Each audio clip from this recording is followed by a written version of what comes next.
Stop for a moment and think about the last time you encountered a profound spiritual experience, yet felt uneasy because something inside you whispered that you were maybe avoiding facing deeper personal wounds. In my extensive study of Carl Jung's work, I've often encountered this phenomenon where people use spirituality as a shield from hard inner truths, something Jung himself was deeply aware of. Integrating spiritual experiences without falling into spiritual bypassing is not only vital for genuine inner growth, but urgent now more than ever, as many seek quick spiritual fixes that bypass the essential process of psychological healing. I deeply understand how tempting it can be to embrace transcendent states while avoiding the shadow parts of ourselves that may feel painful or shameful.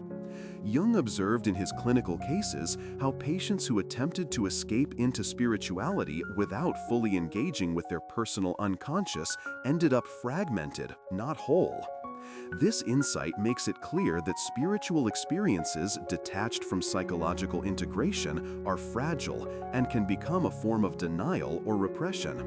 From my research into Jung's theories, what stands out most profoundly is his concept of individuation, the lifelong process of becoming the fullest expression of oneself by consciously integrating the unconscious aspects, including shadow elements and unresolved conflicts. Jung believed that truly integrating spiritual experiences required a dialogue between the conscious ego and the deeper layers of the unconscious mind.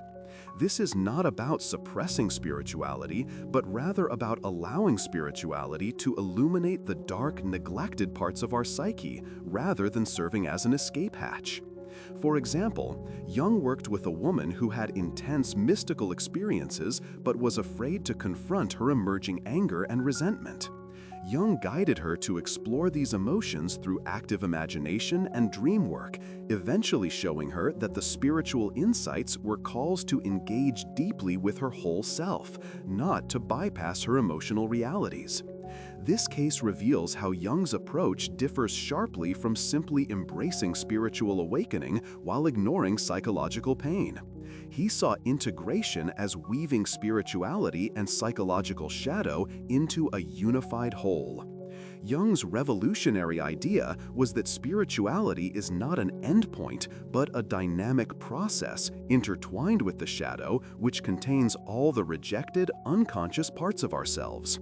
I have found Jung's emphasis on symbols and myths invaluable here, as they connect personal inner experiences to universal themes, revealing paths toward wholeness and transformation.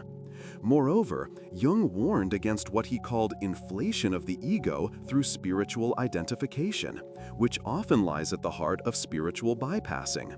When one identifies only with the transcendent self without acknowledging personal limitations and wounds, it leads to a false self that distances one from true healing. His observations build a compelling argument that authentic spiritual integration demands courage to descend into the unconscious abyss, face darkness, and allow suffering to teach us, rather than fleeing into light alone. Practically speaking, Jung encouraged several methods that can guide us in integrating spiritual experiences without bypassing. One essential practice is active imagination, where we engage with the images, symbols, and emotions arising from the unconscious creatively and openly, facilitating a conversation between our conscious and unconscious selves. I recommend journaling, dreams, and spontaneous fantasies that often contain messages from the unconscious warning us about unprocessed material. Another technique is shadow work, deliberately bringing awareness to traits and impulses we have disowned or denied. Jung believed that working with the shadow in the context of spiritual experiences deepens the authenticity of transformation and prevents escapism. Finally, he emphasized the importance of the therapeutic relationship or community in which one shares and holds these experiences safely, reducing isolation and distortion. Jung trusted deeply in the human potential for growth and the healing power that emerges when the psyche achieves balance between opposites, light and shadow, spirit and ego. Remember that spiritual experiences are invitations to embrace not just the sublime, but also the fractured parts we often want to ignore.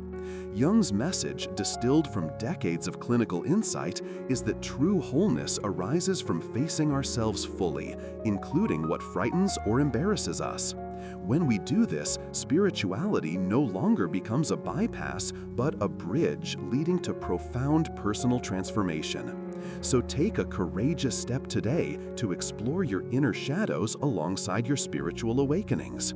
Keep reflecting on this truth and invite yourself to be both honest and compassionate in this sacred process. Jung wanted us to know that integration is the key to genuine spiritual growth, and when done consciously, it can unlock an incredible depth of healing and expanded awareness. If you found this insight meaningful, please like and share your thoughts below so we can grow this conversation together.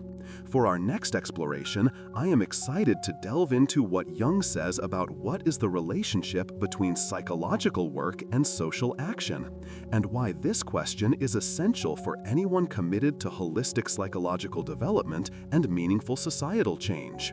The connection between our inner work and the impact we have in the world is the natural continuation of today's topic on integration without bypassing. Stay with me for tomorrow's video as we uncover how Jung's wisdom can illuminate the profound interplay between personal transformation and social responsibility, a next indispensable step on your Jungian journey.